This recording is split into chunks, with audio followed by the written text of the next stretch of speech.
left him, Atiku and his entourage, including Benga Daniel, couldn't take pictures with him.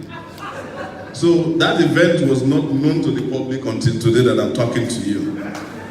Because they had to leave Soyinka with their tail in between their legs.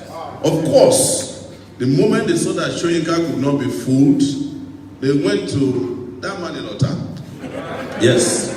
Who is always speaking from both sides of his mouth. The dishonest, unpatriotic, inhuman Obama invited Atiku to his house and told us that he has now forgiven Atiku. The same Atiku, he claimed that God will not pardon him if he ever recommended to be president of Nigeria. He recommended again to go and destroy Nigeria. I think they don't teach history anymore. Because if we had history in our curriculum, somebody would have taught our children that Obasanjo is a bad person. Somebody would have taught our children that Babangida is a thief. Somebody would have taught our children and our brothers that Atiku was the custom officer who made it by stealing and robbery. Somebody would have taught our children that Buhari is a useless man. Yes. We didn't need Donald Trump to tell us that Buhari is lifeless. But here we are in 2008. There is a debate as to who to choose between the worst and the baddest. Yes. And we are all here still romanticizing about what Nigeria should be in the future. Let me tell you, Nigeria has got no future with these guys. That's the truth. We have no future because people who destroy your past cannot guarantee you any future. Only Nigeria they came to experience is the Nigeria that denigrates its young and youth.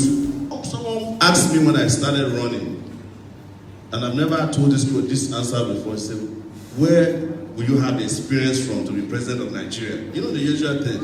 And my answer was very costly.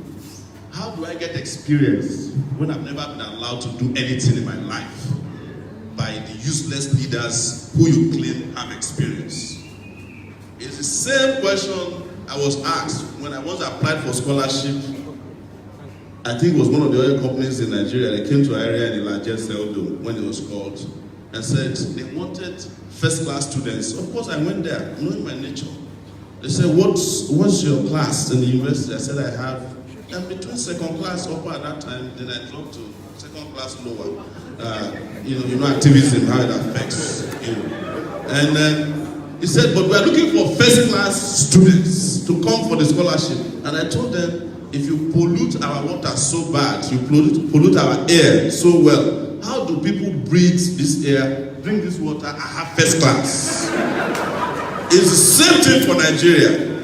How do you go through so much oppression, denigration, and disgrace by elders such that you are asked for experience? How do you get experience when you've never had a job in your life after graduating from the university? Whichever experience we had to form it ourselves.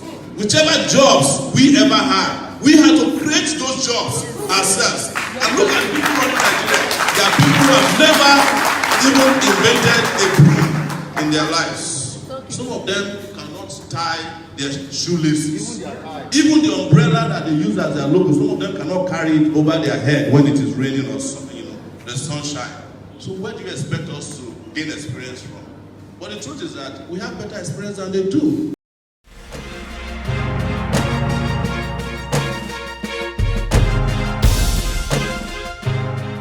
That leads me to your question about cultural respect. If you know what the elders of this country have done to us, you know that they don't deserve respect. In fact, we are nice that we still see them and respect them. They've destroyed what could have been of our dignity. They've brought poverty, they've brought diseases. They've stripped us. That is why when you travel abroad, when other people have been separated and treated by human beings, they ask dogs come and sniff you because you are a Nigerian. It's these elders that you ask us to respect that did it to us. Our elders, so many of them, especially the political leaders, don't deserve any respect. I'm saying it without apology. But there are elders in this country who deserve respect, and we respect them and they respect us.